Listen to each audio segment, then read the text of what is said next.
Inna lillahi wa inna ilaihi raji'un. Beratus orang jenazah telah dijumpai setelah mana air surut di kawasan daerah Hak Jai, wilayah Segara di Kakak. Jadi di Kakak video ni ngam takak pada malam ni, hari Khamis tanggal 27 bulan 11 tahun 2025 ataupun 2568 ketika jam pukul 8.30 malam di Kakak. Jadi di Kakak learning ni deh, kalau kita tengok keadaan banjir di kawasan daerah Hak Jai tu semakin jam semakin saat air pun kosur dah di Kakak. Hak tu kita suka, kita gembira, tetapi kita sedih sangat sekali ni di Kakak. Orang pergi cari nak menyelamatkan mangsa-mangsa banjir pada ketika ini, tiba-tibanya jumpa jadi jenazah ataupun jadi mayat yang mana mereka telah meninggal dunia.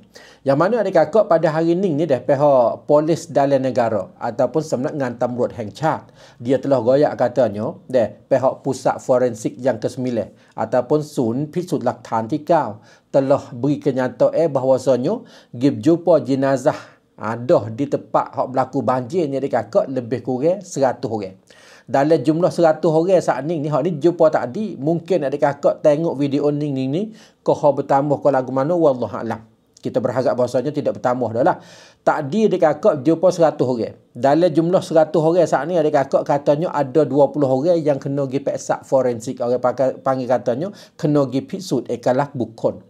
Kena pergi periksa kata dia tu siapa dia, jatuh DNA dengan siapa dia, waris-waris siapa dia, kerana tak ada waris mari royak kata itu adalah siapa dia di Kakak. Dan di samping itu di Kakak tadi ni juga pihak Encik Patna Prompat, beliau ni merupakan Menteri Kementerian Kesihatan, Ratmenteri Wakan Kerajaan Satarana Suk di Kakak. Dia royak katanya dia ni telah kerah kepada Hospital Mo'o Hak Jai sebagai jadi pusat tengah untuk nak terimakan jenazah-jenazah yang jumpa di tempat berlaku banjir di kawasan daerah Hak Jai, wilayah Segara. Untuk siapkan jenazah itu saat ni duduk di Hospital Mo'o Hak Jai di Kakak. Itu dia Hospital Mo'o Hak Jai. Walau bagaimanapun adik Kakak, pada hari ini juga Encik Siripong Angkat Sekun Kiat. Beliau ni merupakan jurucakap Jabatan Perdana Menteri ataupun Kosok Percam Samnak Nayuk Perdana Menteri adik Kakak. Dia royak katanya pihak bertanggungjawab, pihak KJN ni juga telah luluhkan satu bajet lebih kurang 2 juta kop seseorang untuk nak uwi kepada orang yang telah meninggal dunia supaya boleh urus jenazah mereka adik Kakak dia dah. Tu dia adik Kakak, ini adalah salah satu kesedihan, kita gembira, kita suka yang mana air surut kita mujur, tetapi yang kita paling sedih sekalinya adik Kakak jumpa jenazah begitu ramai, begitu banyak sekali adik Kakak. Tetapi semua itu adik Kakak tidak mustahil kerana itu sudah ditakdirkan oleh Allah Subhanahu Wa Taala adik Kakak. Walau bagaimanapun adik Kakak, pada saat learning, detik learning adik Kakak, masih lagi ramai yang tidak boleh nak berhubung. Dalam FB hamba, dalam messenger hamba ni tak ada nak terima, tak ada nak jawab adik Kakak, kerana ramai orang suruh istihar kata tak boleh nak berhubung dengan waris-waris mereka yang duduk di Hak Jai. Walaupun air dah surut, tak boleh nak berhubung lagi banyak. Maka meminta maaf di segitu kerana tak ada nak jawab adik Kakak. Sebab banyak doa pakai doa hatta mari suruh istihar tu ni kerana ramai berdoa. Walau bagaimanapun kita berharap waris-waris yang kita tak boleh nak berhubung lagi, semoga mereka semua itu selamat dan harap kita boleh berjumpa dengan mereka dengan secepat banget adik Kakak dia dah.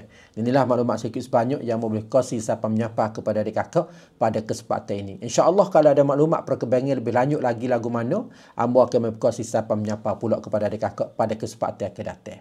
Akhir sekali nak royak kepada adik Kakak, bagi adik Kakak nak simpan duit, nak taruh duit, patut kita pergi buka buku Ibnu Affan, Banci Ibnu Affan, ataupun kita download aplikasi Ibnu Affan. Kita boleh rebut hadiah, rebut nasib bertuah, sama ada pergi buat umrah, boleh motosikal, telefon iPhone dan sebagainya adik Kakak. Ataupun kita turun seheme longhun dengan Ibnu Affan adik Kakak. Pada hari ini kita ada peluang untuk nak rebut nasib bertuah beberapa perkara seperti yang royak saat ni adik Kakak dia deh. Jangan lupa tu kita nak taruh duit, nak turun modal untuk berniaga ataupun nak buka buku banci duit, download aplikasi Ibnu Affan. Hari ni kita ada peluang untuk nak rebut nasib bertuah, banyak hadiah sekali adik Kakak dia. Maklumat lagu mana berhubung mengikut nombor telefon duk timbul di kaca FB kita.